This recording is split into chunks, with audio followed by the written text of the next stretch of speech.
tous les responsables et parents et militants du département de Podor qui sont là ce soir pour apporter leur soutien à notre camarade, notre ami et notre frère Cheikh Oumar Anne.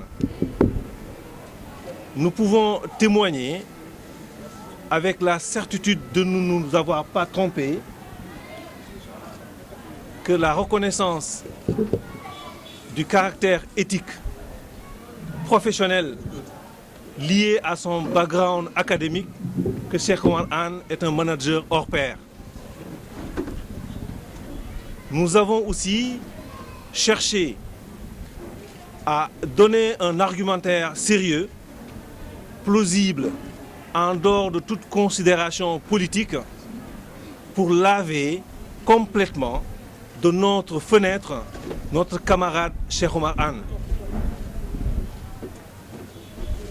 Son management au coude, avec une loyauté sans commune mesure vis-à-vis de son Excellence le Président Macky Sall, ne permettra pas à Cheikh Oumar Anne de faire des fautes de gestion. On dit en pulaar, neɗɗo sene memma ene metto sa maayi ƴakkete. Cheikh Oumar Anne est propre et on a avec nous des experts du sujet qui ont une bonne connaissance des modes de gestion de Cheikh Oumar Anne. Ils vont apporter des éléments de réponse clairs et qu'on ne peut pas refuter. Nous avons demandé à Cheikh Oumar Anne de ne pas être là ce soir. Il pourrait le faire. Parce que simplement, la connaissance de ses collègues, de ses camarades et de ses collaborateurs suffit pour laver complètement notre ami, notre camarade et notre frère Cheikh Oumar Anne.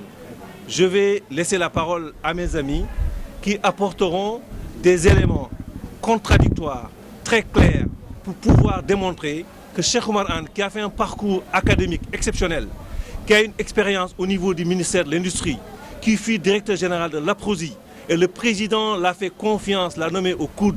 Cheikh Oumar Anne a la confiance de la commune de Ndioum dont il est le maire. Il a la confiance du département de Podor. On va donner des arguments très clairs et nous le soutenons jusqu'au bout. Je vous remercie. En tout état de cause, pour le respect des règles d'éthique et de déontologie, après un travail d'audit qui est conçu pour être contradictoire, un pré-rapport est toujours envoyé aux intéressés pour d'éventuelles observations. Cette disposition méthodologique, Madame Nafi Ngom Ndour n'en a cure. Omnibée qu'elle est par sa volonté de jeter en pâture le directeur du COUD, sa haine viscérale vis-à-vis de M. Anne est si manifeste qu'elle n'a pas pu s'empêcher de demander son limogeage de la direction du COUD. Ainsi, elle dévoile une autre facette de sa personnalité imbue, qu'elle est d'une prérogative qui l'autorise à dicter au chef de l'État ce qu'il doit faire. Décidément, le ridicule ne tue pas. Ce ridicule est si accentué que Madame Nou s'arroge le droit de remettre en cause la volonté du peuple exprimée durant le récent référendum en parlant du mandat du président qui devrait être de 7 ou 8 ans non renouvelable. Apprécié par vous-même. En attendant, Madame Nou devrait s'expliquer si les raisons qui l'ont amené à aller louer des locaux en plein centre-ville pour le siège de l'OFNAC et nous dire la nature de ses liens de parenté avec le propriétaire de l'immeuble. Cela aussi participe de la transparence. Je vous remercie.